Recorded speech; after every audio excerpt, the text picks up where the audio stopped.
അങ്ങനെ ഇതാ ഇന്നൊരു കല്യാണത്തിനാണ് പോണത് കേട്ടോ. തിരുവനന്തപുരത്താണ് കല്യാണം. അപ്പോൾ കല്യാണ വണ്ടിയാണ് ഈ പോണത്. അത്ഭുതപ്പെടണ്ട, കല്യാണ വണ്ടിയിൽ ഞങ്ങൾ 3-4 ആൾക്കാർ മാത്രമേ ഉള്ളൂ എന്ന് വിചാരിക്കേണ്ട. ബാക്കിൽ കുറച്ച് ആൾക്കാരും കൂടി ഉണ്ട്. ബാക്കി സീറ്റൊക്കെ ഒഴിഞ്ഞിട്ടാണ് കിടക്കുന്നത്. അപ്പോൾ ഇത് എന്ത് കല്യാണ വണ്ടി അതെല്ലാവരും വിചാരിക്കുന്നുണ്ടാവും. അപ്പോൾ ഇവിടെ നിന്ന് തിരുവനന്തപുരം വരെ ഞങ്ങൾ അങ്ങനെയാണ് പോയത്. നല്ല സുഖമായിരുന്നു കേട്ടോ, കിടന്നിട്ട് ഇരുന്നിട്ടൊക്കെ പോവായിരുന്നു. ഒരു 8 മണിക്കൂർ യാത്രയാണ് ഇവിടെ നിന്ന് അങ്ങോട്ട് ഉണ്ടായിരുന്നത്. അപ്പോൾ അത് കഴിഞ്ഞ് ഞങ്ങൾ അവിടെ എത്തി. കാരണം ഈ വണ്ടി എന്തെങ്കിലും ഒഴിഞ്ഞു പോയതെന്ന് കാരണം അതിൻ്റെ മുന്നേ കുറച്ച് ടീം തിരുവനന്തപുരത്ത് എത്തിയിട്ടുണ്ടായിരുന്നു. ട്രെയിനിനാണ് പോയിട്ടുണ്ടായിരുന്നത് കേട്ടോ. അവർ പുടവ കൊടുക്കാനും ഇതൊക്കെ ആയിട്ട്. അപ്പോൾ നമ്മൾ പെണ്ണ് തിരുവനന്തപുരംകാരിയാണ്. അപ്പോൾ ഞങ്ങൾ അവിടെ എത്തി. പിന്നെ അങ്ങനെ വേഗം ഫ്രഷപ്പായി ഇനി ഫുഡ് കഴിക്കാൻ വേണ്ടിയിട്ട് ഒരു ഹോട്ടലിൽ കയറിയിട്ടുണ്ട്. അപ്പോൾ ഈ നമ്മളെ ബ്രൈഡിൻ്റെ ആൾക്കാരാണ് നമുക്ക് ഈ ഫുഡും ഇതൊക്കെ സെറ്റാക്കിയിട്ടുള്ള. അവിടെ എത്തിയിട്ട് റൂമും എല്ലാം അവരെ വകയായിരുന്നു കേട്ടോ. അങ്ങനെ ഞങ്ങൾ ഫുഡൊക്കെ കഴിച്ചിട്ട് അതിന് തൊട്ടടുത്ത് തന്നെ ആ ഒരു റെസ്റ്റോറൻറ്റിൻ്റെ അടുത്ത് തന്നെ ഇങ്ങനത്തെ ഒക്കെ സംഭവങ്ങളുണ്ട് കേട്ടോ. ഈ എന്താ പറയുക, ബേഡ്സും കാര്യങ്ങളൊക്കെ. അപ്പോൾ അതിനൊക്കെ കുറച്ച് കണ്ടു നിന്നിട്ട് വീണ്ടും വണ്ടി കയറി അങ്ങനെ ഞങ്ങൾ ഓഡിറ്റോറിയത്തിലെത്തി. അങ്ങനെ ഓഡിറ്റോറിയത്തിലെത്തി. ഇനി പറയാൻ പോണത് ഇതൊരു ഹിന്ദു ക്രിസ്ത്യൻ കല്യാണമാണ് കേട്ടോ. അതുകൊണ്ട് തന്നെ വെരി സ്പെഷ്യലായിരുന്നു. കാരണം ക്രിസ്ത്യൻസിൻ്റെ കല്യാണമൊന്നും നമ്മൾ കണ്ടിട്ടില്ലല്ലോ. അപ്പോൾ ആദ്യം വിചാരിച്ചത് പള്ളിയിൽ വെച്ചിട്ടാവും കല്യാണം എന്നൊക്കെ വിചാരിച്ച് ഞങ്ങളൊരു പള്ളി കല്യാണം കൂടാന്നൊക്കെ വിചാരിച്ചിട്ട് പോയതായിരുന്നു. പിന്നെ നേരെ ഓഡിറ്റോറിയത്തിലാണ് എത്തിയത്. അപ്പം അവർ ഇങ്ങനെയാണ് വരവേൽക്കുന്നത് കേട്ടോ. നമ്മൾ കുറേ വിളക്കൊക്കെ കത്തിച്ച് അങ്ങനെയൊക്കെയല്ലേ. അപ്പം ഇവരിങ്ങനെ മാലയൊക്കെ ഇട്ട് കൈയൊക്കെ കൊടുത്ത് ഒരു ചെറുനാരങ്ങയൊക്കെ കൈ കൊടുക്കുന്നുണ്ട് കേട്ടോ. അതിൻ്റെ ബാക്കിലൊക്കെ കുറേ കാര്യങ്ങളുണ്ടായിരിക്കും. പക്ഷെ നമുക്ക് അറിയില്ലല്ലോ ഇതെന്താ സംഭവം എന്ന്. അപ്പോൾ അങ്ങനെ ഞങ്ങൾ കല്യാണ ചെക്കനെ മാലയൊക്കെ ഇട്ട് ബൊക്കെയൊക്കെ കൊടുത്ത്. ഇതാരാന്നൊന്നും എനിക്കറിയില്ല കേട്ടോ. സത്യം പറഞ്ഞാൽ ഇതാരോ കൊടുക്കണമെന്നൊന്നും അറിയില്ല. എന്തായാലും പെണ്ണിൻ്റെ കാര്യപ്പെട്ട ആരോ ആണ് എന്നറിയാം. അങ്ങനെ ഞങ്ങൾ ഓഡിറ്റോറിയത്തിൽ ഫ്രണ്ട് തന്നെ പോയി കുത്തിരുന്നു. കല്യാണം നല്ല അടിപൊളിയായിട്ട് വിശദമായിട്ട് തന്നെ കാണാൻ വേണ്ടിയിട്ട് ഫ്രണ്ട് തന്നെ പോയി കുത്തിരുന്നിട്ടുണ്ട് കേട്ടോ. ഞങ്ങളെല്ലാവരും ഉണ്ട്. അങ്ങനെ ഇതാ പെണ്ണ് പയ്യെ ഇങ്ങനെ എന്താ പറയുക, മണ്ഡപത്തേക്ക് കയറുകയാണ്. അപ്പോൾ നമ്മൾ പെണ്ണിൻ്റെ കോസ്റ്റ്യൂമൊക്കെ കണ്ട വെരി ഡിഫറൻസ് ആണ്. നമ്മളിങ്ങനെ പട്ടുസാരിയൊക്കെ കൊടുത്ത് മുല്ലപ്പൂവൊക്കെ വെച്ച് കുറേ സ്വർണ്ണങ്ങളൊക്കെ ഇട്ട്. പിന്നെ സ്വർണ്ണങ്ങളൊന്നും ഇടുന്നത് ഇപ്പോൾ ഒരു മോഡലും ഇല്ല. ഇപ്പോൾ ഇങ്ങനെ സിമ്പിളാണല്ലോ. അപ്പോൾ അടിപൊളിയായിരുന്നു കേട്ടോ. എനിക്ക് നല്ല ഇഷ്ടമായി ഈ ഒരു വൈബ്.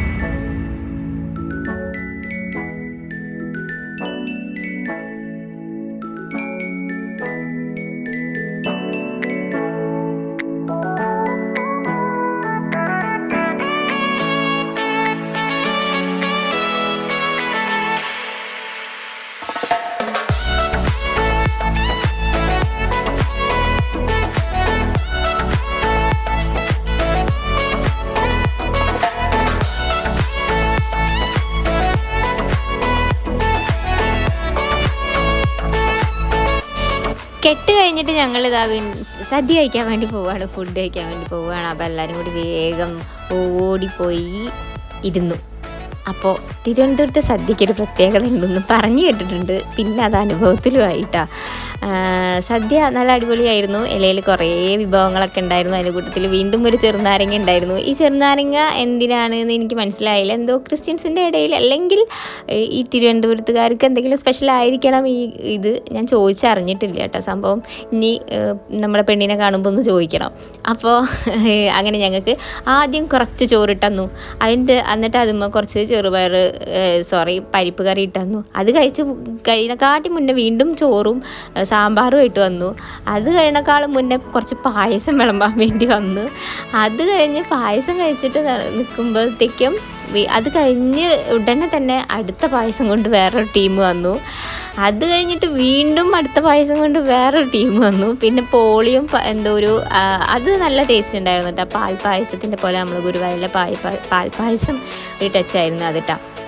അങ്ങനെ ഇതൊക്കെ ഒരു വിധം അകത്താക്കിക്കൊണ്ടിരിക്കുകയാണ്. കാരണം ഇത് ഇടയ്ക്കിടയ്ക്ക് ഇങ്ങനെ ഓരോരുത്തർ വന്നുകൊണ്ടിരിക്കുക. സത്യം പറഞ്ഞാൽ ചിരിയും വരുന്നുണ്ട്. എൻ്റെ അമ്മോ, വയറാണെങ്കിൽ ഒരു വിധം. പിന്നെ ഞാനെല്ലാം കുറച്ചേച്ച മാത്രമേ വാങ്ങിയിട്ടുണ്ടായിരുന്നുള്ളൂ കേട്ടോ. അങ്ങനെ ഈ ഒരു സംഭവം, ഈ ഒരു പായസം ഉണ്ടല്ലോ ഭയങ്കര മധുരം എന്തായിരുന്നു കേട്ടോ. പിന്നെ ഇതൊക്കെ കൂടി കഴിച്ചിട്ട് ആദ്യം ആ പാൽപ്പായസവും ഇതും കൂടി വരികയായിരുന്നെങ്കിൽ എന്ന് ഞാൻ ചിന്തിച്ചു പോയി. എന്നാൽ അത് ആസ്വദിച്ച് കഴിക്കായിരുന്നു എന്നായി പോയിട്ട്. എന്തായാലും തിരുവനന്തപുരത്തെ സദ്യ അടിപൊളിയായിരുന്നു, വെറൈറ്റി ആയിരുന്നു. പറഞ്ഞു കേട്ട പോലെ തന്നെ ഒരു ഒന്നാന്തര വെറൈറ്റി സദ്യ തന്നെയായിരുന്നു കേട്ടോ.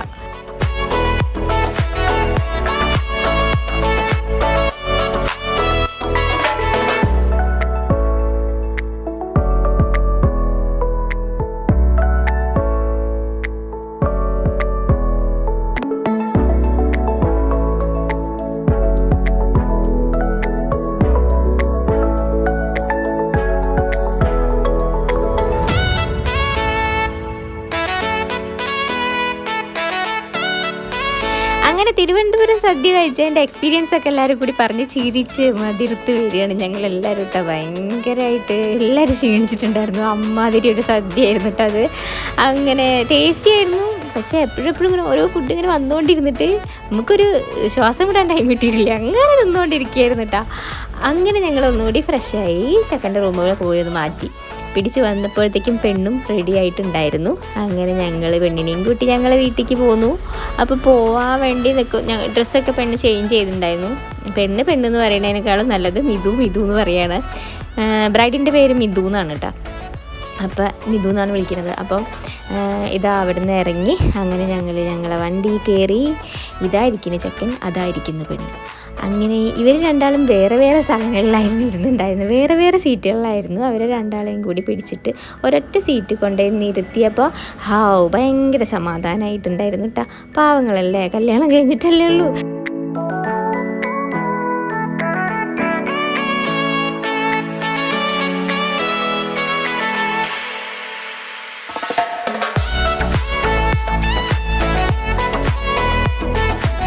കുറച്ച് കഴിഞ്ഞപ്പോൾ പിന്നെ എല്ലാവരും ഡാൻസ് മോഡിലേക്ക് പോയി. എല്ലാവരും ഭയങ്കര ഡാൻസ് ആയിരുന്നു കേട്ടോ. പെണ്ണും ഭയങ്കര ഡാൻസ് ആയിരുന്നു. അങ്ങനെ ഇതാ എല്ലാവരും അടിച്ചു പൊളിച്ച് കല്യാണമൊക്കെ കഴിഞ്ഞ് ഞങ്ങളിതാ വീട്ടിലെത്തിയിട്ടുണ്ട്. ഇനിയിപ്പോൾ ചെക്കനെയും പെണ്ണിനെയും കൂടി വീട്ടിൽ കയറ്റണം. സമയം എത്ര മണിയാണെന്ന് നോക്കണം. പുലർച്ചെ 4:30 മണിയാണ് കേട്ടോ. ഞങ്ങൾ വീട്ടിലെത്തിയ സമയമാണ് 4:30 മണി. അപ്പോൾ വീട്ടിലെത്തി അവരെ വീണ്ടും ഡ്രസ്സ് ചേഞ്ച് ചെയ്യിപ്പിച്ചു. വീട്ടിനകത്ത് കയറ്റാതെ തന്നെ പെണ്ണിനെ പുറത്ത് ബാത്റൂമിൽ കൊണ്ടുപോയിട്ട് അവിടുന്ന് ഡ്രസ്സൊക്കെ ചേഞ്ച് ചെയ്ത് കൊടുത്തിട്ട് ഇങ്ങനെ കയറ്റിയപ്പോഴത്തേക്കും അമ്മായി ഓടി വന്ന് ഡ്രസ്സൊക്കെ ചേഞ്ചാക്കി കുളിയൊക്കെ കഴിഞ്ഞ് ഡ്രസ്സൊക്കെ മാറ്റി പെണ്ണിനെ വരവേൽക്കാൻ വേണ്ടിയിട്ട് നിലവിളക്കൊക്കെ എടുത്ത് റെഡിയായി നിൽക്കുന്നുണ്ടായിരുന്നു. അങ്ങനെ ഞങ്ങൾ ഇതാ പെണ്ണിനകത്ത് കയറ്റാണ്. ഇതോട് കൂടിയിട്ട് ഈ ഒരു കല്യാണം കഴിഞ്ഞിട്ടുണ്ട്. അപ്പോൾ കുറേ ദിവസമായിട്ട് ഇങ്ങനെ തിരുവനന്തപുരത്തെ കല്യാണം ഉണ്ട് എന്ന് പറഞ്ഞ് അത് കഴിഞ്ഞിട്ടുണ്ട്. ഇനിയിപ്പോൾ 2 ദിവസം കഴിഞ്ഞിട്ടുണ്ടെങ്കിൽ വീണ്ടും റിസപ്ഷനായി. അപ്പോൾ ഇതോട് കൂടിയിട്ട് ഈ കല്യാണം വ്ളോഗ് അവസാനിപ്പിച്ചിരിക്കുന്നു. നിങ്ങളെല്ലാവരും എൻജോയ് ചെയ്തെന്ന് വിചാരിക്കുന്നു. താങ്ക്